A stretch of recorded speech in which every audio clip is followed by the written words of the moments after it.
Bismillahirrahmanirrahim. Assalamualaikum warahmatullahi wabarakatuh. Halo Sobat Berkah Farm, bagaimana keadaannya hari ini? Saya doakan semoga kita diberi Allah kesehatan, diberi Allah perlindungan kepada kita. Semoga hari-hari kita dipermudah urusannya oleh Allah Subhanahu wa Ta'ala. Baik teman-teman, saya akan membahas ya pengalaman saya 4 hari kemarin.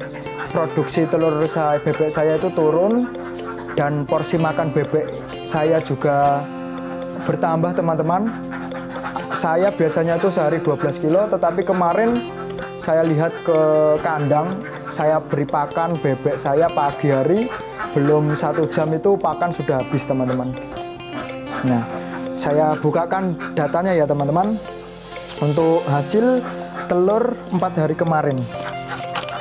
Nah, bisa dilihat teman-teman. Nah, pada tanggal ini teman-teman, pada tanggal 13. Nah, bebek saya bertelur 74, 74, 76, 78 di angka 70-an teman-teman. Nah, tapi alhamdulillah hari ini 86 karena sudah saya ganti katulnya. Gitu ya teman-teman. Datanya 4 hari kemarin ya, itu produksi telur saya 70-an, 74, 76 gitu ya. Nah, tetapi prakteknya bebek saya itu kalau saya kasih makan pagi itu belum ada 1 jam sudah habis teman-teman. Malamnya juga begitu, sehingga saya kasih solusinya, saya beri makan lagi. Biasanya saya tambahkan siang kasih 2 kilo, terus malamnya saya kasih 4 kilo, tambah 6 kilo, berarti kan 18 kilo teman-teman. Bisa lebih kadang kemarin itu bisa 20 kilo. Melihat kondisi bebek masih lapar terus. Ternyata saya analisis itu ada yang salah dengan bekatulnya teman-teman. Bisa dilihat teman-teman, dari dilihat fisiknya ini sama teman-teman. Antara katul 1 dan 2 ini sama. Tetapi yang katul yang saya beli kemarin ini itu kualitasnya buruk teman-teman. Faktornya mungkin bisa dicampur ataupun ya memang kenakalan dari penjualnya sendiri teman-teman. Karena di sini saya jauh dari penggilingan padi besar, ya itu saya beli di penjual katul teman-teman. Nah, untuk teman-teman kalau sudah memelihara bebek nanti gunakan katul yang baik teman-teman. Itu nanti akan membuat maksimal telur-telur bebek kita, dan makannya pun juga bisa maksimal.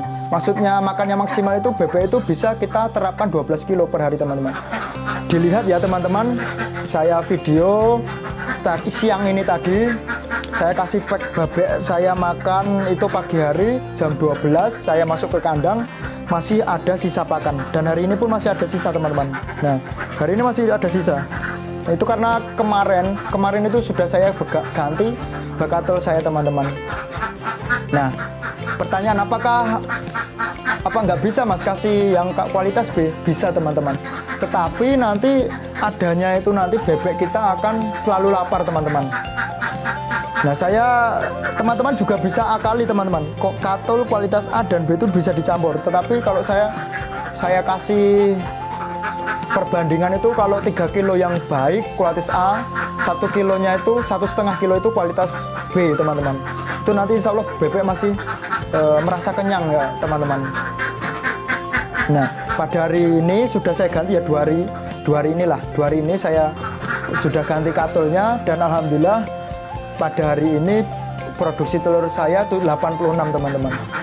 Tapi 4 hari kemarin teman-teman saya masih katul kualitas kemarin itu bebek saya itu produksinya turun angka 74, 76 ya teman-teman. Tetapi prakteknya juga bebeknya itu masih merasa lapar. Saya kasih makan belum sampai 1 jam sudah habis teman-teman. Nah, ini untuk pengalaman teman-teman yang ingin memulai bisnis ya teman-teman. Perhatikan katul teman-teman ya. Apalagi kalau kita jauh di tempat selepan besar ya teman-teman. Kita membeli katul udah di tangan kedua. Nah, ini kita harus perhatikan benar-benar kualitas katul kita teman-teman. Supaya apa? Kalau kita memerhatikan kualitas katul kita, yaitu tadi kita bisa menerapkan bebek kita itu sehari 12 kilo teman-teman. Nah, kalau udah kualitas A baik, itu insya Allah nanti bebek merasa kenyang dan bisa diterapkan 12 kilo. Nah, yang diterapkan 12 kilo ini kalau bebek kita sudah rutin bertelur ya teman-teman, udah rutin lah. Nah, itu kita bisa terapkan 12 kilo. 12 kilo pun ya kalau untuk awal bayi nanti lebih, nanti kita lihat kondisi bebek kita. Kalau di kandang kita kasih makan udah habis, berarti nanti bebek juga perlu makan lagi teman-teman. Nah, tapi kalau nanti kualitas katul kita buruk, itu juga akan mempengaruhi kita membeli pakan nanti teman-teman. Kasihan kita nanti akan membengkak di pembelian katul. Kalau kita beli grade B, itu nanti bebek nggak akan kenyang. Nah, itu sehari kita bisa menghabiskan 16 sampai 20 kilo teman-teman. Nah, itu berhati-hati teman-teman dalam membeli katul. Ini pengalaman saya ya. Setelah saya ganti pun alhamdulillah ini hari ini bisa 86.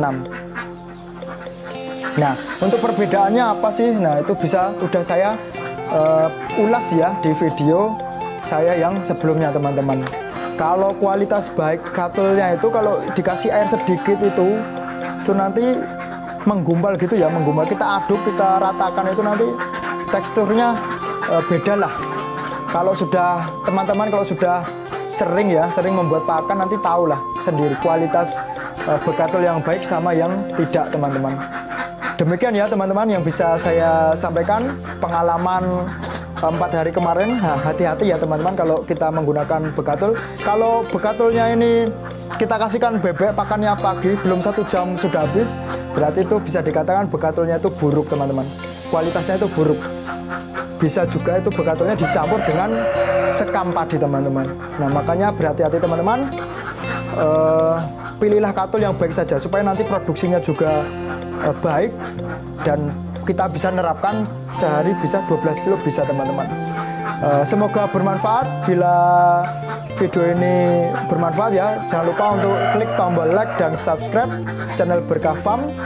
Saya mohon maaf bila ada salah kata maupun ucapan.